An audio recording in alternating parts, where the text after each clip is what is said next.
I love you somewhere. 099-894-987. Nos vamos ahora a Brasil. Si buscas un portón automático para tu casa o para la oficina, asegúrate que sea fuerte, que sea seguro, que sea práctico, que sea un SEA. Porque solo un portón SEA te asegura el mayor respaldo técnico, un service propio en todo el país y la garantía de todos sus productos. Ingresa en seaportones.uy o llama al 2601-2611. Si vas a elegir un portón, que sea un SEA.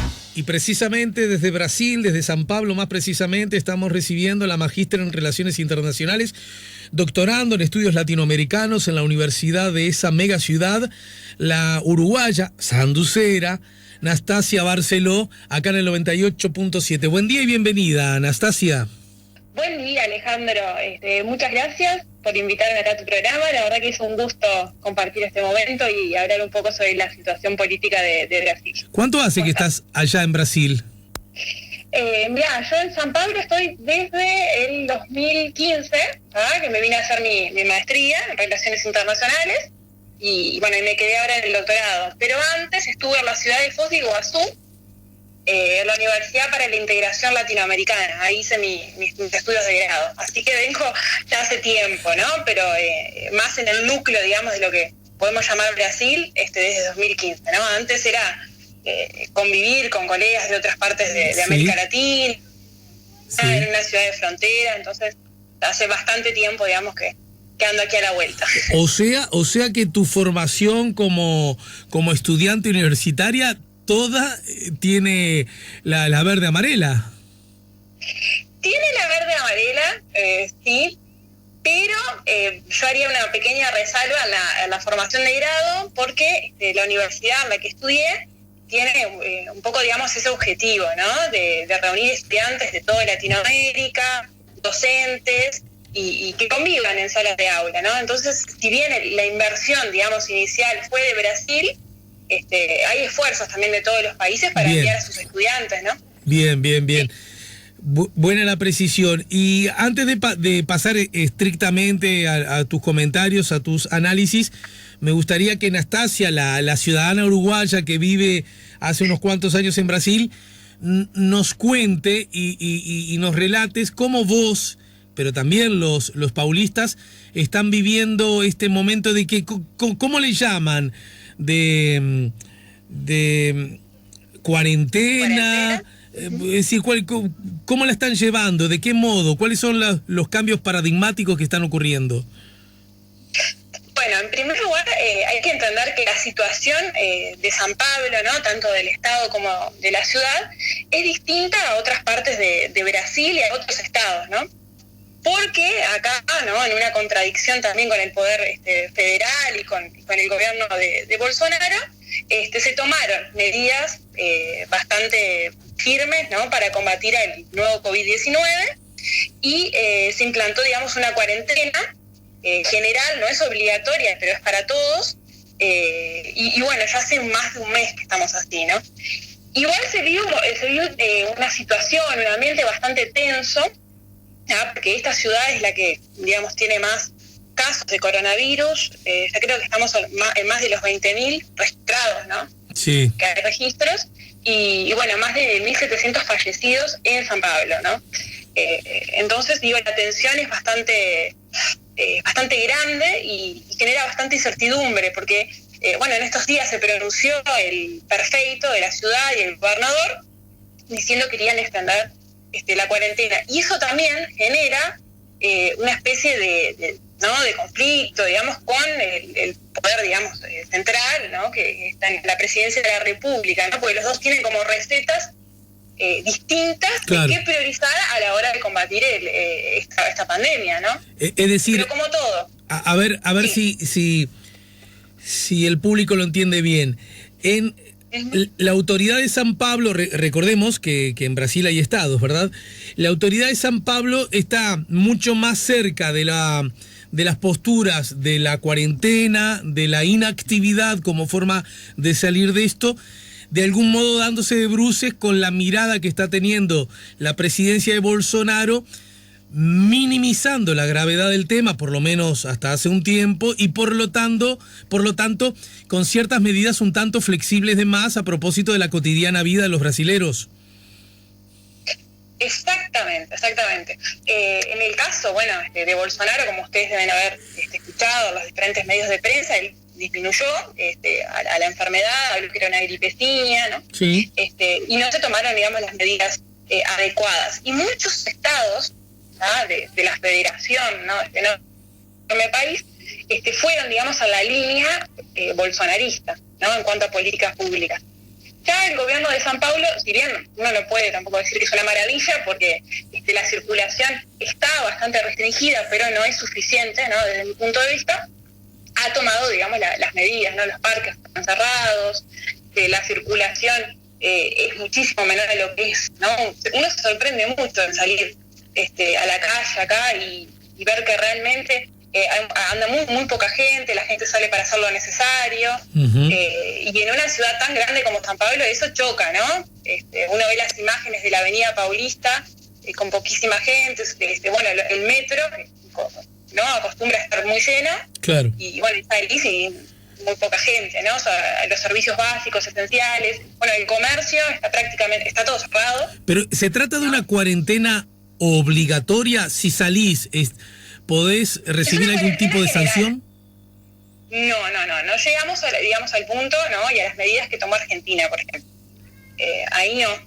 Pero es una cuarentena general para todos. Porque Bien. la propuesta de Bolsonaro, solo déjame hacer esta puntualización, era de que las personas, digamos, en grupos de riesgos, adultos mayores con distintos problemas de salud, hagan la cuarentena y el resto no. O sea, que el comercio continúe abierto, que el transporte público continúe funcionando normalmente, ¿no? Ahora los horarios están reducidos. Realmente se está haciendo, digamos, un esfuerzo, al menos si lo comparamos, ¿no?, con el gobierno, con la presidencia de la República, en intentar disminuir, ¿no?, la curva de contagio. Hace poco... También se crearon, hospitales de campaña, sí, enormes. A ver, en el estadio acá en el Pacaembu, que incluso que es muy cerca de donde yo vivo, es impresionante el movimiento que hay para construirlo rápidamente, ¿no? Claro. Trajeron, unos equipos médicos y demás. Bien. Conversábamos algunos días atrás con nuestro común amigo Camilo López y me acuerdo que cuando conversamos con él estaba muy arriba de la mesa los desencuentros indisimulables entre el presidente de Brasil y su ministro de Salud. Bueno, su ministro de Salud ya no ocupa la cartera, ¿no? Exactamente, sí, un gran amigo Camilo, especialista en la política brasilera. Tenía razón, en ese momento Enrique Mandetta, ¿no?, el ex ministro de Salud en este momento, se estaba enfrentando, digamos, públicamente, y eso se hacía muy notorio en los medios de comunicación, con el presidente Jair Bolsonaro, ¿no?, un presidente hoy sin partido, eso creo que es importante remarcar, y en aquel momento se enfrentaba, ¿no? El 6 de abril, una fecha importante, Bolsonaro anuncia que iría a destituir a Mandetta y acaba por, volver atrás en su postura inicial, ¿no? Entonces lo que se dice acá, digamos, en los bastidores de la política, sí, y del poder, es lo siguiente, que algunos ministros, sobre todo ministros militares, a pedido de David Alcolumbre, que es el presidente del Senado brasilero, y de Dias Toffoli, que es el presidente del Supremo Tribunal Federal, lo habrían, digamos, convencido, entre comillas, a Bolsonaro de no destituir a Mandetta. Eso fue el 6 de abril. 10 días después, ¿ya? Mandetta es destituido públicamente. Él hace un pronunciamiento, digamos, para toda la nación. Posteriormente, ¿no?, habló del ministro de Salud y acepta de una manera bastante... Uno se esperaba, ¿no?, que por ahí que criticara un poco más al presidente, y aceptó bastante bien, digamos, esa sustitución, ¿no? Sí, sí. Ellos venían a ver con varios enfrentamientos también, el tema de adoptar la cuarentena o no.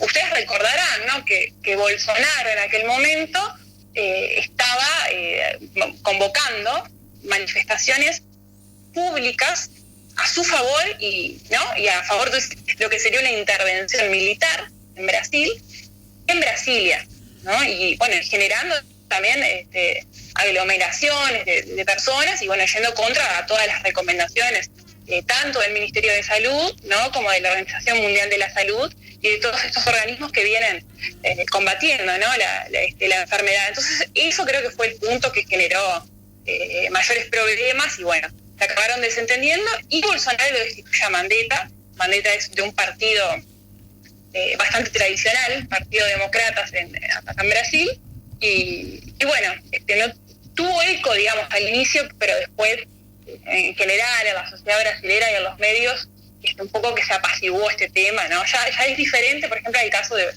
Sergio Moro, ¿no?, que te vamos a hablar también. Claro. Y el nuevo ministro, ¿qué características tiene? Bueno, tengo entendido que no, que ni siquiera es médico, pero tú corrígeme. Y en todo caso, ¿qué tanto se acerca a su presidente y qué tan lejos está del anterior secretario de Estado? Bueno, mira, Nelson Teich es el nuevo ministro de Salud. Él es un empresario médico. Yo no tengo claro, que me parece que sí, él es médico, es oncólogo, por lo que entendí, pero él está muy vinculado. ¿Sabés que fui con delicadeza? Porque cuando uno, bueno, fundamentalmente esos días, había mucha insistencia que se trataba de un empresario de la salud, pero casi no había referencias a su condición de médico, por eso tuve como esa, digamos, actitud conservadora a la hora de otorgarle la profesión. Exactamente. Sí, él es muy conocido, más conocido que por ser médico, digamos, por sus investigaciones o ¿no?, en el área médica oncológica, es más conocido por ser empresario, ¿no? Uh-huh. Por eso está, digamos, el cartel de que es un empresario médico. Pero bueno, lo importante acá es que él, digamos, tiene un partido previamente, no es un hombre, digamos, de política, ¿no?, como lo era Luis Enrique Mandetta, ¿no?, digamos, un afiliado al DEM hace muchísimo tiempo, que está en el mismo partido, que es un partido que se inició, digamos, a la base bolsonarista y después se retira. En el caso de Teich, ¿no?, el nuevo ministro, él participó, ¿no?, con donaciones durante la campaña para la presidencia de Bolsonaro en 2018. Entonces, digamos, el perfil es distinto, ¿no? La trayectoria política es diferente y a mí me parece, ¿no?, esto es una opinión, ¿no?, a partir de algunas informaciones que tengo, que es mucho más alineado a las posturas que tiene el presidente Bolsonaro en relación a cómo combatir, digamos, la pandemia y demás. Y sería una persona que no lo enfrentaría públicamente. Uh-huh. Que fue lo que hizo Mandetta y también un poco de, un poco como de celos, por decirlo así, sí, para que la gente lo entienda, ¿no? Sí. Mandetta aparecía con su chaleco del Sistema Único de Salud, ¿no?, que es el sistema público acá, un gran logro, dicho sea de paso, acá del sistema público brasileño, y siempre estaba tomando, digamos, un liderazgo que a Bolsonaro le molestó también.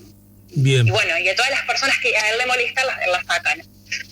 Y a todo esto, terminamos la semana anterior con una noticia que por lo menos desde esta latitud sorprendió mucho y tiene que ver con, la destitución, la renuncia de Moro, el emblemático juez del caso Lula, que además su propia designación fue muy cuestionada en su momento, y que obviamente implica lecturas de carácter político que me gustaría que tú nos ayudaras a entender. Bueno, acá hay que contextualizar un poquito más el caso de Moro, ¿no?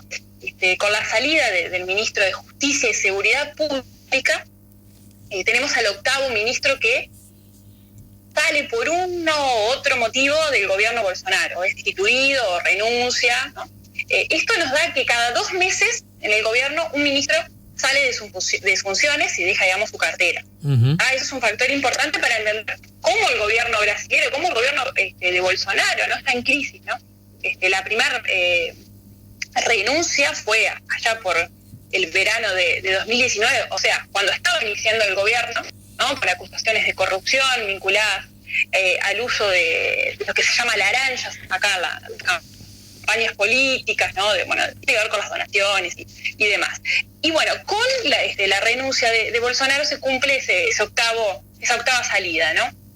Esto fue el día 24 de abril. Acá tomó a mucha gente también de sorpresa, ¿no? Porque Moro era considerado un superministro, esto se dijo al inicio del mandato de Bolsonaro, justamente porque estaba la idea de que se le daban algunas prerrogativas mayores que a otros ministros. Como por ejemplo, nombrar, ¿no? A todos los jefes, digamos, de las policías. Acá en Brasil tenemos la Policía Federal, Policía Civil y Militar. Hubo un desentendido, este fue el motivo, digamos, el principal motivo de la renuncia, ¿no? Al menos el que salió a público, entre Bolsonaro y una de las figuras, digamos, de los directores de la Policía Federal. Ajá. Y bueno, según las palabras del propio Luis Sergio Moro, Bolsonaro habría intentado, ¿no? Interferir en la actuación de la Policía Federal en algunas investigaciones que involucran a algunos miembros de su familia, especialmente a sus hijos. Pero desde el punto de vista político, incluso para hacer una pequeña diferencia con el caso de Mandetta que hablábamos anteriormente, Moro hace de su salida del ministerio un acto político, un instrumento político para proyectarse, ¿no? Tal vez, ¿no? Como un posible candidato en el futuro, ¿no? Porque, a ver, Moro representa, ¿no? También a un sector, digamos, de la sociedad paulista, de la burguesía paulista, ¿no? De los sectores industriales y financieros que están en este momento abandonando la base electoral y la base política de Bolsonaro. Entonces, digamos, el motivo principal de esa pelea Bolsonaro-Moro fue que Bolsonaro quería destituir a Mauricio Vallejo, ahora me acordé, el comandante director de la Policía Federal, y bueno, y Sergio Moro le dijo que no. Sí. ¿No? Y eso le había advertido, no, esto según palabras de Moro, ¿no? Después podemos entrar un poquito más en sus palabras y ver qué hay de verdad, qué no, y cuáles son las intenciones políticas de este ministro, ¿no? Él supuestamente ya le había advertido a Bolsonaro que si lo sacaba a Mauricio Vallejo, ¿no? Si lo sustituía de la Policía Federal, él dejaría el cargo de ministro. Días antes parece que no entraron en contacto, tuvieron reuniones, pero no se llegó a un acuerdo, ¿no? Y bueno, pero acá, digamos, no hay ningún santo a la historia tampoco, ¿no? Sergio Moro fue, como tú dijiste, el principal promotor de lo que fue conocida como la operación Lavallato, ¿no? De combate a la corrupción, y bueno, y esa operación acabó por perjudicar a los mayores partidos de Brasil, ¿no? Y así el sistema partidario, ¿no? Entonces, en ese momento, cuando el sistema partidario se ve tan desarmado, es que, digamos, Bolsonaro accede al poder, ¿no? Es como que hubo un espacio de crecimiento para un líder, ¿no? En el caso de Bolsonaro, que tiene ideas autoritarias, que es populista, de derecha y demás, ¿no?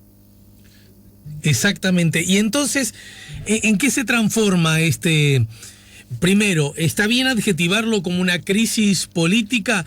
Porque leyendo algunos comentarios de distintos analistas, empezó a manejar, a aparecer la palabra impeachment, juicio político. Creo que Fernando Henrique incluso ha manejado ese término, que desde la perspectiva estrictamente del análisis político, ¿en qué lugar hay que colocar esta renuncia del ministro Moro? Bueno, hay que diferenciar. Primero tenemos una crisis política, ¿no? Que esta renuncia de Moro de alguna manera la profundiza, ¿no? Y la deja más evidente a los ojos de todos nosotros. Pero también es una crisis institucional. ¿Por qué? Un presidente intenta interferir, y lo está haciendo, en un organismo como la Policía Federal, que se supone que tendría autonomía para actuar y para investigar.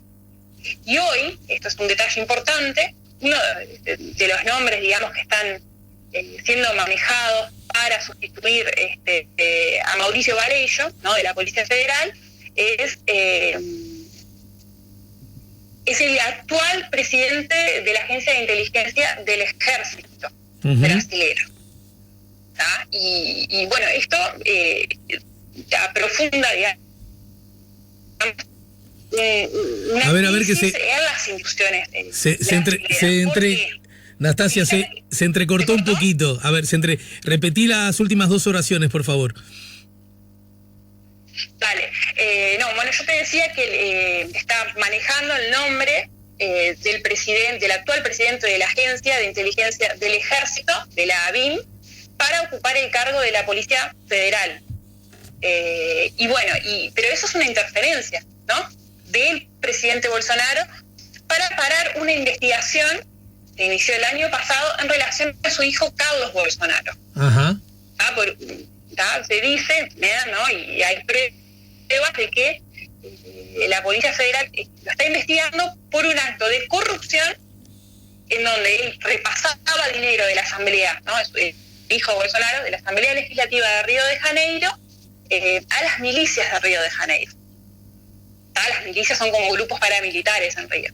Entonces la interferencia, digamos, de un presidente en un caso como este realmente genera una crisis política que ya venía desde mucho tiempo antes, a una crisis institucional, ¿no? Porque las funciones de las instituciones se empiezan a desmarcar y no queda claro, ¿no?, por qué el presidente hace esto.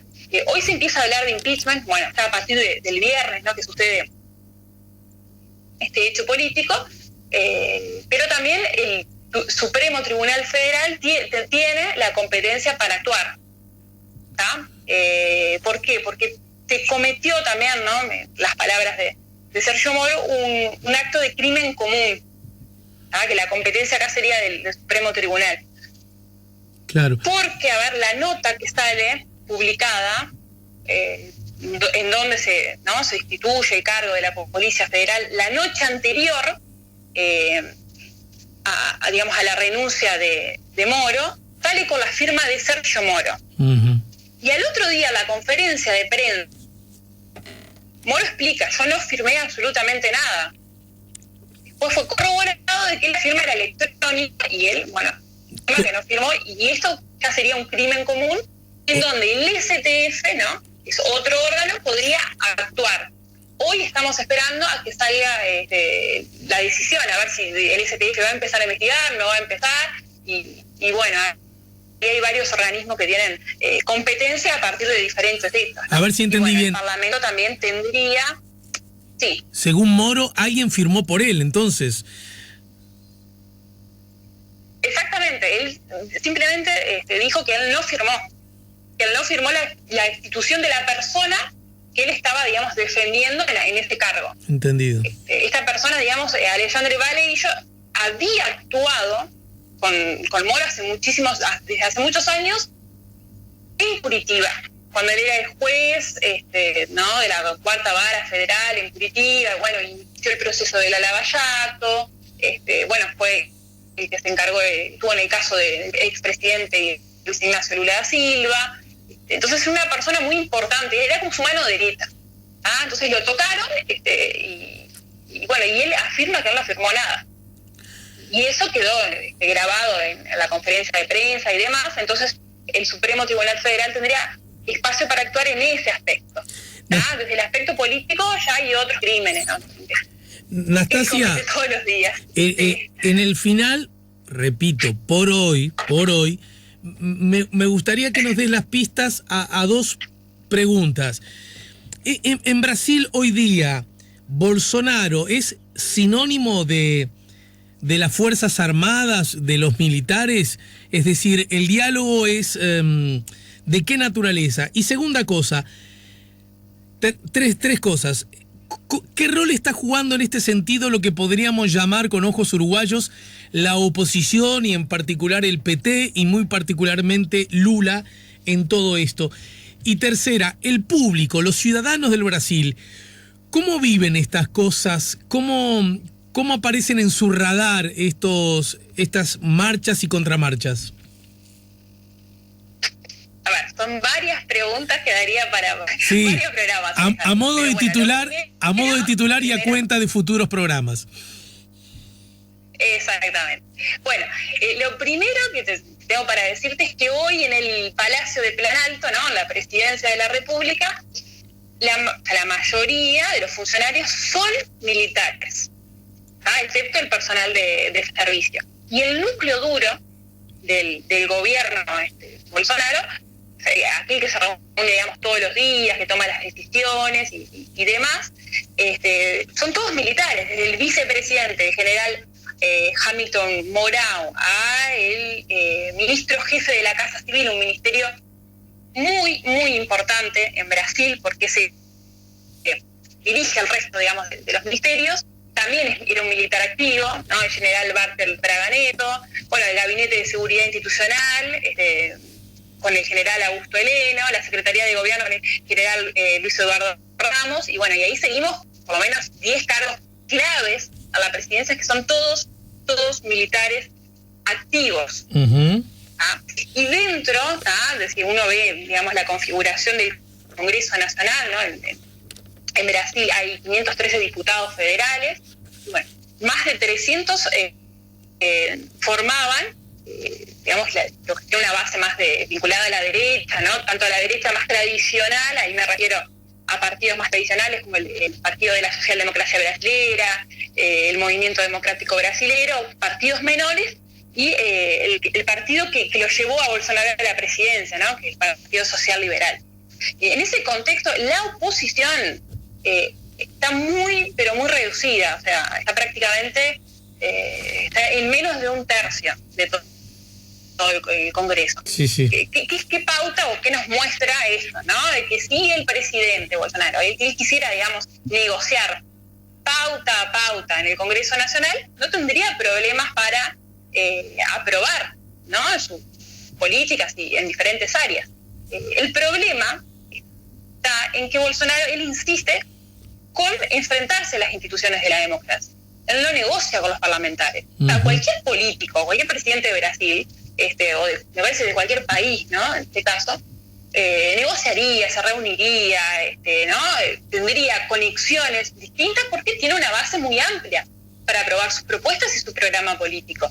En cambio, Bolsonaro optó desde el inicio, ¿no?, de su gobierno, por enfrentarse a las instituciones y sobre todo por enfrentarse al Congreso Nacional. Esto nos lleva, digamos, a estar en una situación a Brasil, ¿no?, muy, muy delicada, que queda a la vez muy confusa, ¿no?, para lo que es la sociedad brasilera de una manera general.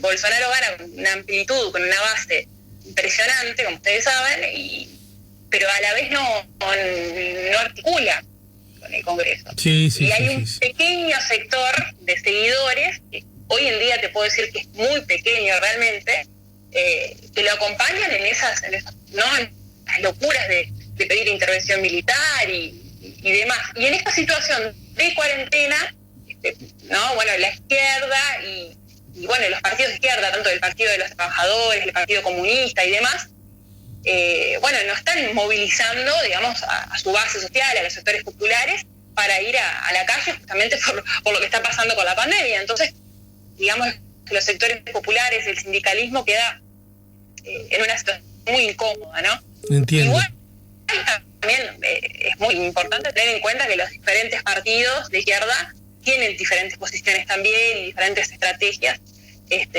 ¿no?, a la hora, digamos, de enfrentar a lo que sería el gobierno Bolsonaro. Bien.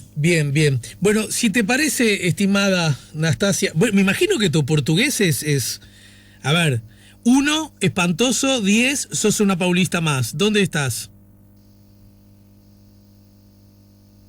Hola.